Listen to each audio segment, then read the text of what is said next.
Welcome back to the Mango Kinda Cool channel, guys. Today we're gonna be doing something a little different, where I'm gonna be looking at a ring, and I'm gonna be looking at two rings actually, and I'm gonna decide which one is better. So by the end of this video, we're gonna decide which is the better ring, ring 3 or ring 6. And I know you're probably looking at me like, Mango Kinda Cool, how are we gonna judge which ring is better? And it's pretty simple actually. First, we're gonna be looking at lobbies. Right, which lobby is better, and then we're gonna be looking at creativity of the lobby, the effectiveness, and blah blah blah. I'm just gonna give a discussion, a little rant about which lobby I think is better. Then we're gonna hit them with the towers, individually battling it out to find which one is ultimately better ring, and the one with the most tally points for whichever tower is better wins. It sounds kind of confusing, but you'll get it as we go along. Starting off with ring 3, gluttony. The lobby used to be really flat and really terrible and really uninspired, and quite frankly, it sucked. But now it sucks a little less. In my opinion, I don't really like how everything is just super gray and not very colorful, but I get that was the look they were trying to go for. As you descend into the Great Inferno, ring 3 will probably be like,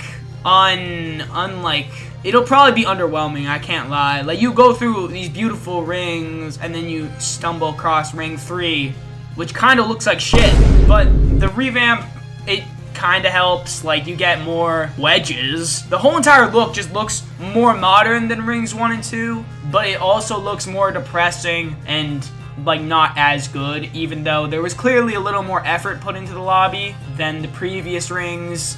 It just doesn't look good, in my opinion. I think it's a little too monotonal, if that's a word. It's one color, and that's pretty much the entire lobby is one color. So yeah, that's my opinion. Now ring 6 on the other hand, the lobby also used to suck, but then they updated it similarly to how they updated ring 3's lobby, but yeah, it's better as well. But I think starting off, ring 6 already had a better starting point because the lobby was at least more interesting. It wasn't great, to be honest, and it's still not great. In fact, I don't think that the revamp even did as much as ring 3's lobby revamp. I still think ring 6's lobby is a little uninteresting and a little uninspired, but I will give them credit because the ravine idea is really cool with like the big cliff, and you're like on a science center on top of the cliff. I also will give them credit for the practice lobby. I like the practice lobby. The practice lobby! And I will also give them credit for not using just one color throughout the entire ring, because that sucks. Yeah, I'm gonna say ring 6's lobby is better, so that is 1 tally point on the board for ring 6 heresy and 0 on the board for ring 3 gluttony. Now we can move on to the towers!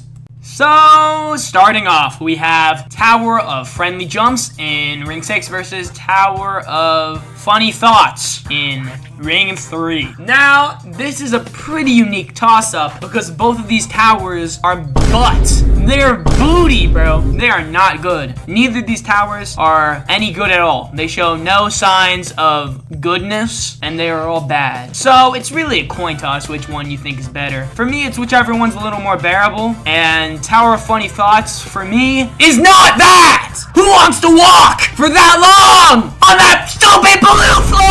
I hate it. So we're gonna go Tower Friendly Jumps here. Difficulty spike this, difficulty spike that. Who gives a shit? It's a better tower, so we're gonna go with it. End of discussion, okay? Okay. So next up, we have a little bit more of a clear round. We have Tower of Inverted Colors of ring 3 versus Tower of Environmental Pain of ring 6. For me, Tower of Environmental Pain is very good. I really like it. The only bad part for me is it's the bad part. And for me, Tower of Inverted Colors is just not it. It's really lazy and not good. It's like you didn't even want to put effort into it. And there's also that crazy stupid jump. You know which jump I'm talking about. It's the one where you kind of got to do like a wraparound, because if you just jump forward, you'll hit your head. That sucks. So yeah, it's a pretty easy Tower of Environmental Pain W. This next one for me is kind of a toss-up between Tower of Ancient Trickery and Tower of Radiant Realms. In my opinion, I think that Tower of Ancient Trickery is more memorable, and quite frankly, some of the only decent material Ring 3 has to offer, so I might give it some pity points there. And Tower of Radiant Realms, I mean, it's alright. It's not that great, and it's not crazy offensive like some of the other towers in this ring are, but I think Tower of Ancient Trickery might just be better, in my opinion. It might be more bearable to play, because nobody's trying to play Tower of Radiant Realms. I don't care who you are, bro. You're not trying to play that tower, so Tower of Ancient Trickery gets the W in my book. Now we got Tower of Twisted Inquisition versus Tower of Deep Sighing. This is a very interesting lineup because TOTI is very bipolar for me. It has some creative sections, but it also has some stinky poopy doopy sections, and stupid GBJs, and really bad gameplay. But the creative sections, like Floor 9, it's actually kind of fun. I also think this is a tower that gets hated on a little too much, but some of the gameplay is entirely atrocious, so maybe it is deserved. And TODS is kind of an inoffensive medium tower. It's not anything super special at all, but it kind of showed the capabilities of Gameter and what he had to offer building-wise, because in the future he would make good towers like Tower of Phone Snapping and Tower of... I forget what it's called, but it's the easy in Zone 1. But yeah, so for that, I'm gonna give Tower of Deep Sighing the W. Next up, we got a toss-up of some of the worst JTOH towers of all time. We got Tower of Fatness in Ring 3 versus Tower of a Depressing Future in Ring 6. This is some D1 buffoonery happening. I hate both of these towers so much.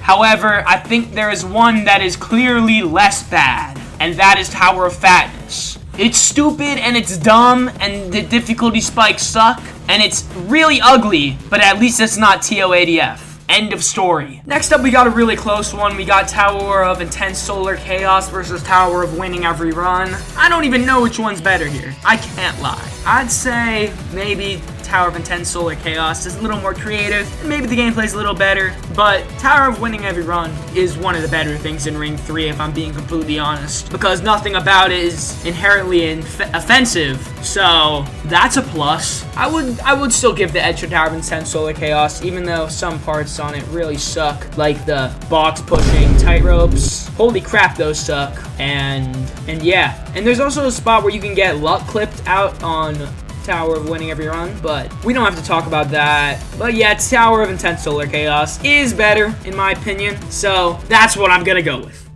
Tower of Slight Inconvenience versus Tower of Dispersed Rooms. Tower of Slight Inconvenience wins.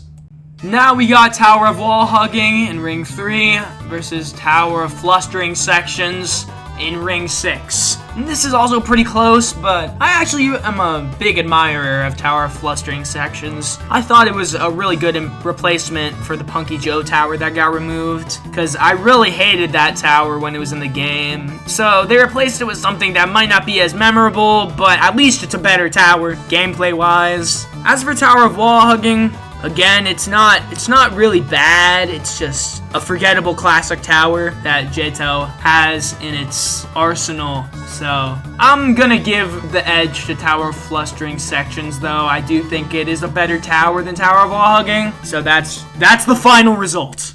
Now we have Tower of Niflheim in Ring 6 versus Tower of Lots of Damage. We have a tower that's pretty much just tight ropes. Versus a tower that was made for the sole purpose of being a joke. It's a joke tower. It's made off of a meme about flex tape. What is JTOH doing? You're adding a flex tape tower into the game. Okay, yeah, that's totally fine. I see nothing wrong with this. And Tower of Niflheim is actually good. So I'm gonna give it to Tower of Niflheim. I can't believe JTOH would add in a flex tape tower to their game, but they wouldn't add in my tower! My tower is better than that! I'll tell you that for sure. The JTOH devs need to get their heads straight, but I'll let it rest for now. Now we have Tower of Strategic Mechanics versus Tower of Despair. Both of these towers are really butt. They're both really bad. Tower of Despair is comically bad. Tower of Strategic Mechanics just sucks because of the GBJs on B-side. Now, would you rather have a tower so bad that it makes your eyes fall out on Tower of Despair, or a tower that makes you pull out your hair because you're so mad you fell into GBJ, which is Tower of Strategic Mechanics? Personally, I would rather have my eyes fall out than have me pull my hair out. Wait, no, I wouldn't. That's a lie. Tower of Strategic Mechanics is better. Now we got Tower of Confusion in Ring 3 versus Tower of Impossible Movement in Ring 6. This one is kind of tough for me. Both towers are also, like everything else, just complete dog shit, and I wouldn't choose to play either of these intentionally. I know some people actually like Tower of Confusion and they find the gameplay to be kind of relaxing, but nah, bro, that's not it. Tower of Impossible Movement is it's just better. Even though it's also pretty booty, it's just a better tower. Yeah, that's just how it is. Now we go into the Citadels, which will be the final part of this video. We have we have Citadel of Heights and Depths versus Citadel of Scythe Recognition. In my opinion, COSR really is just incredibly stupid. It does nothing. The entire Citadel, you're just wasting your time playing all these floors that are so cool because the tower looks like a scythe. So cool. And Kohad, on the other hand, I also really hate it. I hate Kohad. I might be the only JTOH player in the history of the world to not like Kohad. I just don't like it. I think the gameplay is really confusing, and the route progression's not the best, and everything kind of sucks about it. But the one thing I will give it credit for is that it feels like an actual experience. It feels like a cohesive tower, whilst Citadel of Scythe Recognition feels like a stupid waste of your time. So Kohad is better. Here's the final leaderboard. As I'm recording this, I don't know what it looks like, but my guess is Ring 6-1. But it doesn't even matter in the end of the day, does it? Because guess what? Both of these rings are butt! They both suck! They're crap! Let's just be so thankful that JTOH doesn't make crap areas like this anymore. Please like and subscribe if you found this video to be really cool. And if you didn't, please like and subscribe and tell me in the comments how I should make a better video. Or maybe don't do that. Actually, don't do that. But please subscribe. Alright, Sigma Alpha Wolf signing off. I shitted in my pants. I am for real. Never meant to make my booty shit. I apologize, I shit my pants. I shitted in my pants. I am for real. Never meant to make my booty shit. I apologize, I shit my pants.